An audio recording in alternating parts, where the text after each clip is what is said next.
All right, Up and running, Bob. there we go. Well, it's turned out to be a bit of an interesting week since we last spoke. Certainly Here has. we are in the midst of a deep freeze, and Yeah, us too. Ice storm, which left a little bit of ice.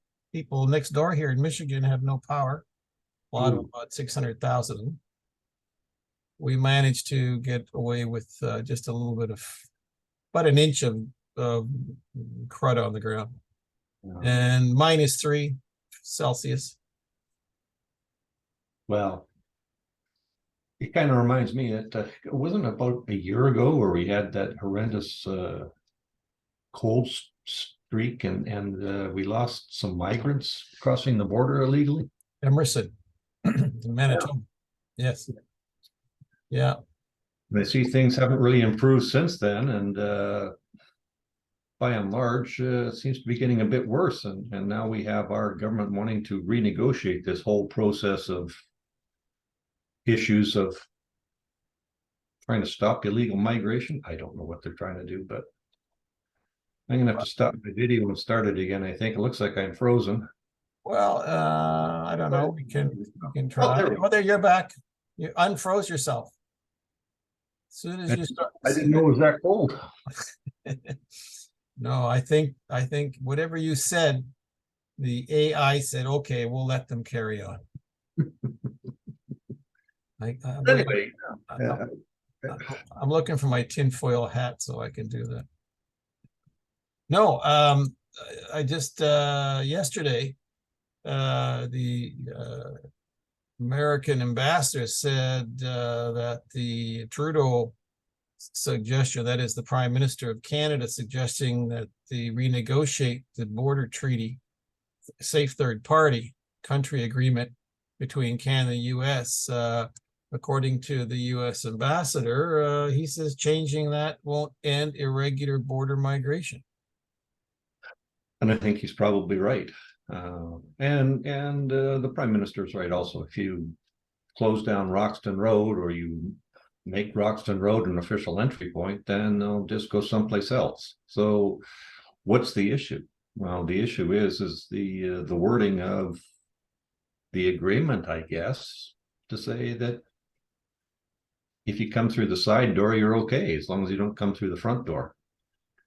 Yeah, well, the American ambassador, in fact, says that the Roxham Road issue is a symptom of a problem, not a situation that we fixed by resolving it through a treaty. To quote him, this is from the CBC, "It is a mistake to think that you can solve this problem by treating only symptoms. You have to treat the underlying causes of irregular migration, and we're committed to the productive discussions that we're having with Canada around that subject." Now we're getting into the politicking, of course, which is, we talk about safe third country agreements, and then you start going into the weeds about, well, we have to look at the cause of irregular migration. A freshman student of this can tell you what the causes are. So, to go around and around the discussion, oh, what's the cause? It's not, we all know what the causes are. War, pestilence, famine, natural disasters. I mean, come on. We know what the cause is. The UNHCR convention, as old as it is, outlines what asylum is considered in the international community now. To start talking about other things. Well, I think we've touched on it before, and I guess it goes a bit beyond my comprehension that a person, and I don't care whether they're Afghani, I don't care if they're Syrian, I don't care if they're Mexican, whether you're coming from the United States legally through the front door or illegally through the side door, my big question is have you made an asylum claim or a refugee claim in the United States? And if you have, and you're coming to Canada, it's a simple question. Have you been dealt with by the United States? i.e., has the United States either found your claim or refused your claim? If Yeah. they haven't done anything with it yet, then go back to the United States and have them deal with your issue. Don't come up here to start another one. Or if you haven't applied for asylum in the United States or refugee status in the United States, go back and do it because they are a safe third country. Maybe that's oversimplistic. I don't know. No, I don't think it is at all. I think the problem is that we took something that was relatively well understood and complicated the devil out of it, to the point where nobody knows anything anymore, because you've got so many clauses and precedents and various versions that the legal beagles have come up with, connected with policymakers who've made a mess of this whole business of how does migration / immigration work. In this country, by and large, we had a very good immigration program that served Canada well for decades. Mhm. And they started messing about with it. In the case of this, for example, most recently at the Roxham Road, you have had folks showing up there who are asylum seekers from the U.S. They're not from Mexico. They're not from some other country. They found that well, maybe the welfare situation with respect to housing and health support services and whatever is better in Canada than is in the United States. They don't like to talk about how many of the claimants through Roxham Road aren't from another country other than the United States. So this causes other sort of issues, which is really, muddying the waters. And when the local, we in our previous discussion, we talked about what happens when you don't have borders and everything gets downloaded to the local communities, and after a while they become overrun with costs to house and educate and look after new arrivals. You end up with a problem, and the problem for Quebec in particular is you have the Premier Francois Legault, who says, we're done with this. Thank you very much. We don't want any more of these people here because we are, the house is full. And so what does the Canadian federal government do? They go and ship these people to Niagara Falls. So they download the problem to yet another community that says, excuse me, but what are you doing here? And according to certain sources in on the internet, so you take that for what it's worth, but apparently they're looking at 3,000 rooms that are being rented from the hospitality community in Reed Hotels in Niagara Falls to house these folks who are no longer welcome in the province of Quebec. So now you're downloading a problem yet to another jurisdiction, to another local community who said, excuse me, but we didn't sign up for this. And strangely enough, yesterday there was a television station in Buffalo, New York, across the river, essentially from Niagara Falls, that ran a report on just that, except that they conveniently forgot to tell the viewers that these people, for the most part, have gone from the United States into Canada and are now showing up in Niagara Falls, Ontario. So, it's...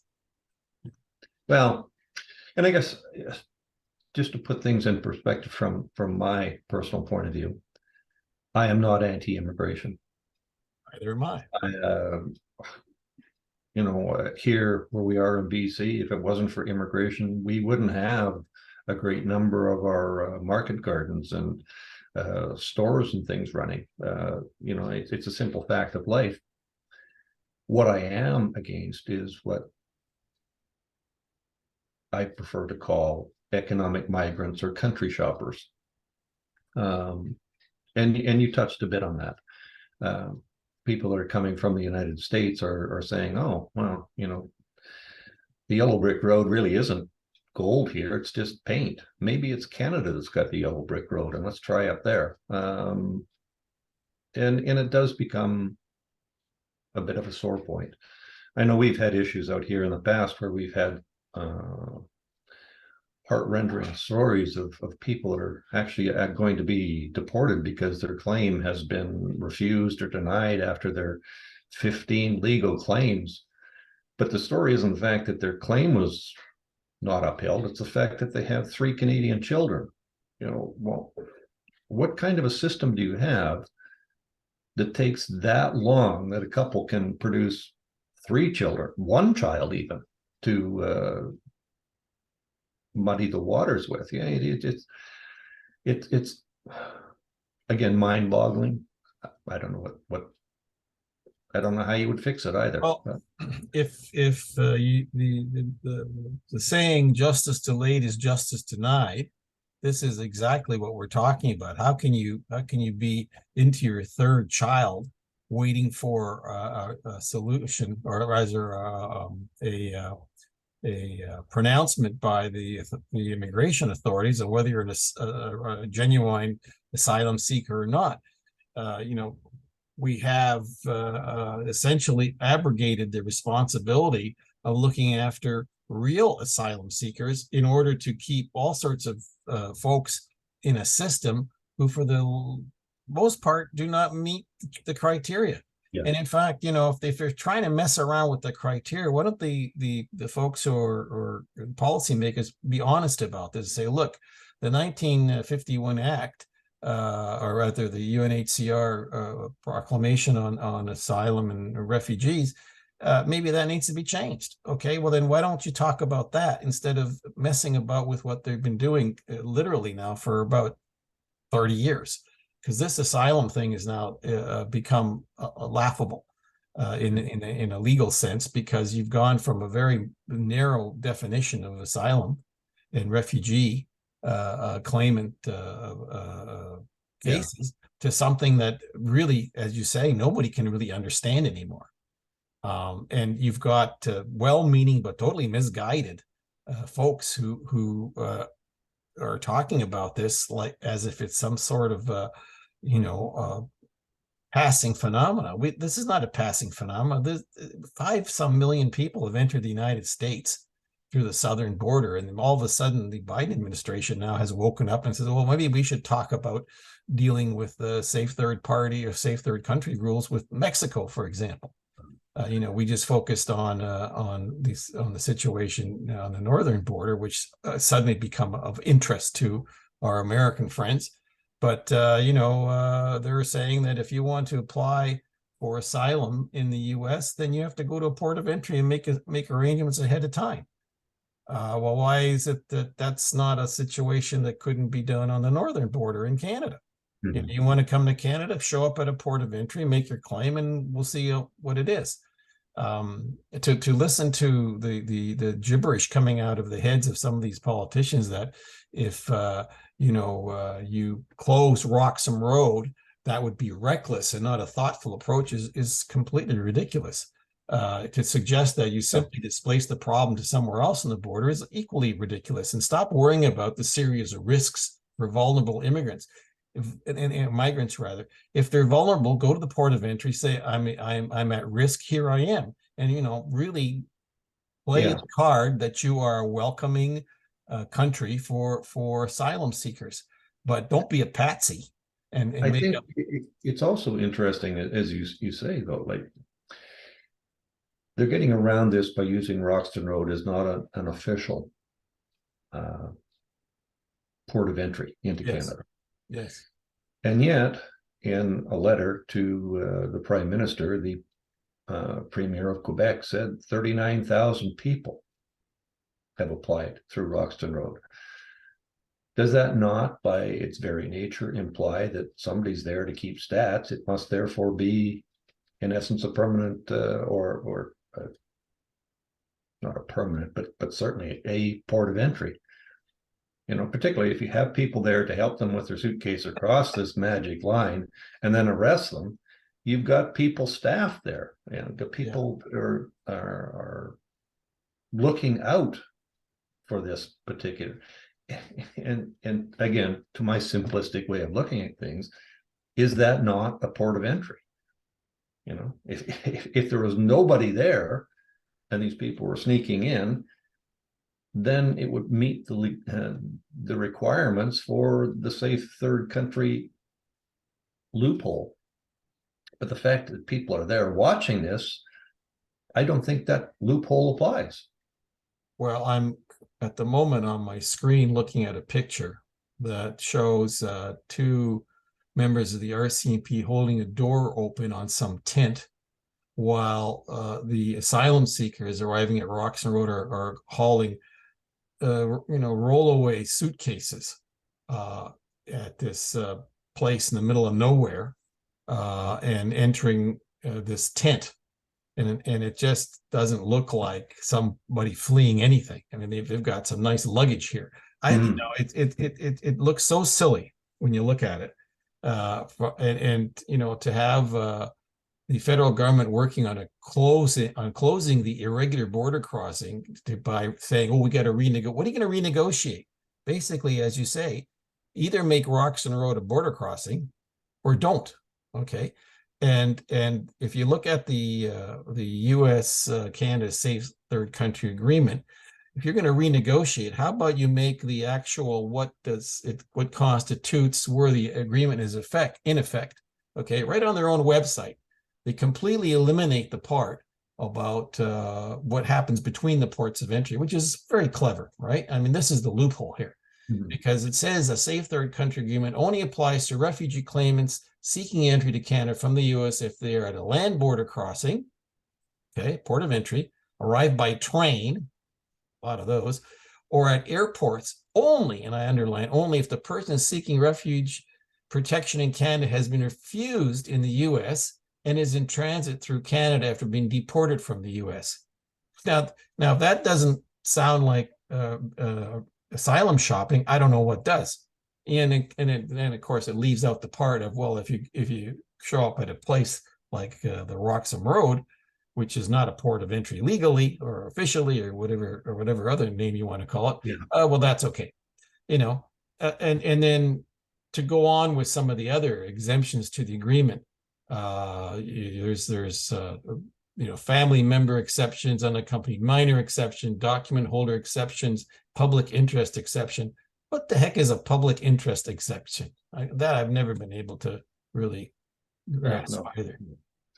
I guess it goes back to, and when we did our training, I think it was just shortly after the last dinosaur died.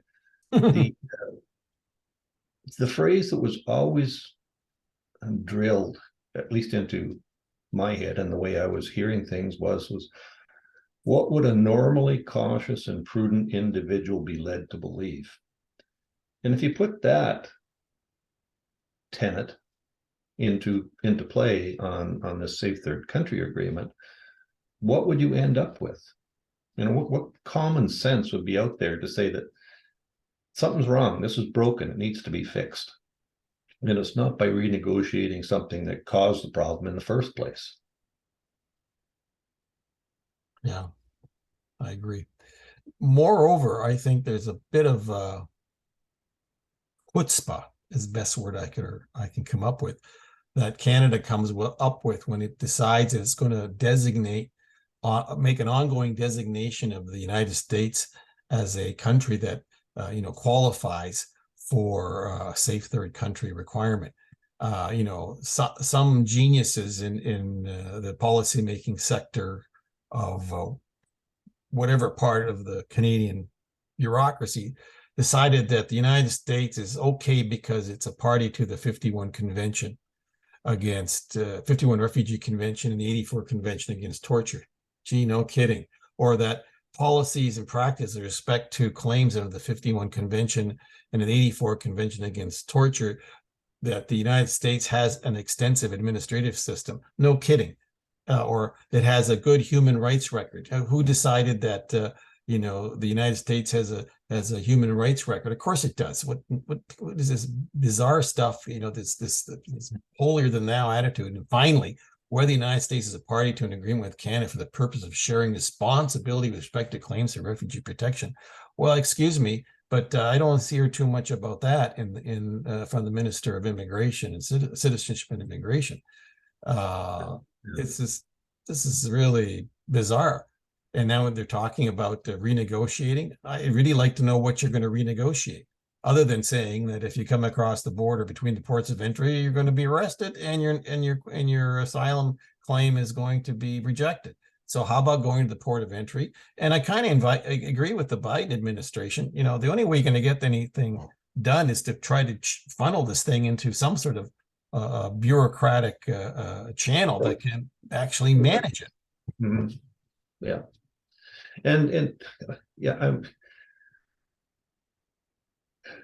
I'm at a loss for words. I really don't understand why you have to overcomplicate these things. I remember when I worked on the land port, again, many decades ago, you would always get the people to say, well, you can't turn back this person because the United States is going to deport them. Well, I'm sorry, but that's really not my concern. My concern is what are they going to do up here? And if the United States is going to deport them, well, that's an action that the United States can deal with. It shouldn't have any implication on my decision on whether the person can come into Canada or not. That you know, again, you're comparing apples and oranges here, I think. But yeah, and it's also perhaps maybe right from the get-go, this agreement particularly has limitations which they imposed on this traffic, which actually is not, I guess, working. One limitation is that to date, according to the Canadian government, only the United States is designated a safe third country under the Immigration and Refugee Protection Act. Well, that's interesting. So I guess the UK, Australia wouldn't be a safe third country because maybe they clearly don't meet the qualifications that these policymakers dreamt up. And the other one is that the agreement doesn't apply to U.S. citizens or habitual residents of the U.S. who are not citizens of any country. Well, excuse me, but you know that's been tested in the courts already, and there are American citizens who've put in asylum claims in Canada. Okay, and you know the courts have heard them. So the fact is that this is an agreement that needs to be renegotiated, and I think the government of Canada is correct on that, but not in the way in which further muddies the water. Well, yeah, I think it needs to be streamlined as opposed to made even more complicated and a cash cow for lawyers and NGOs. Sorry to be so crass, but really this has become a running joke here in many legal communities that if you want to make money, real estate and immigration law are the things you want to get into because there's a never-ending stream lined up to get your services. You know. Well, I guess it also goes back to a point that you made a bit before. These people are coming in through the side doors, and then they're put up in hotels. I know I have a fundamental problem, I think, and I believe most people in Canada, the United States, would have a problem with having detention camps. Oh, of course we're not. But does that not make sense? At least you know, like, how many people are in Canada that are under deportation or removal process that we can't find because we don't know where they are? Should not these people go into some kind of a system where you know, if there happens to be a seat available on an airplane, you could go to them and put them on that airplane tomorrow if need be. You know, this whole thing of wandering around willy-nilly seems to be a bit inane in my thoughts anyway.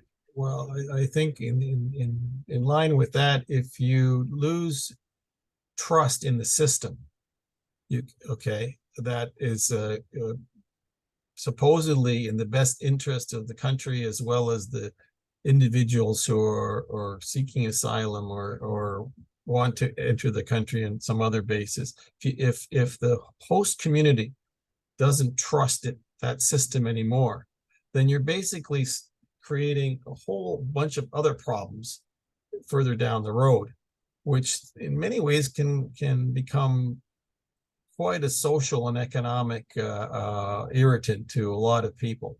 Beyond that, you could be in fact developing inadvertently attitudes towards migrants, which are quite negative by the host community. And, in some cases, the host community might come from the very same part of the world that the new arrivals come from. To suggest that this is a issue of only having people of one group questioning another group coming in is also a falsehood that's been manipulated here by, as I say, the well-meaning but ill-intentioned in many ways, as far as the question of immigration, refugees, and migration in general, because it's whoever is here already and has been established and came through the hoops and loops that were required to become a resident of the country, and then sees people basically just barging in and demanding all sorts of support, which they never got. That the resentment isn't just among Canadian-born groups. It's all you lose trust across the board, and then you've got what we have now, and that is a lot of people kind of either range from ambivalent because they just had enough of this stuff, or they're outright hostile, and that's not necessary. We should never got to the point where people become hostile to the issue of immigration. That should never have happened, and it happened and I put the blame at the feet of all of the players for the last 30, 40 years. I don't care what political stripe they're from, because they've all managed to screw this up quite well. Mm-hmm. Yeah, it almost seems like it's an orchestrated plan somewhere along the line, but well, it's orchestrated. Too much credit. Yeah, you're giving them too much credit. I think that it's along the same lines as a lot of naivety that's been kind of building up in the government structures, bureaucracies, and whatever over the last number of years on how to handle stuff. That comes down to foreign policy, because foreign policy, for example, is right up there with immigration policy. Part of it, foreign policy, is immigration policy. How do you treat, people coming from other countries? We've got an open door policy right now to Ukrainians because there's a war going on over there. So that's part of our foreign policy. These things need to be treated in a much more sophisticated way than it's been for literally the last couple of decades. It's sad, but they all have contributed to this.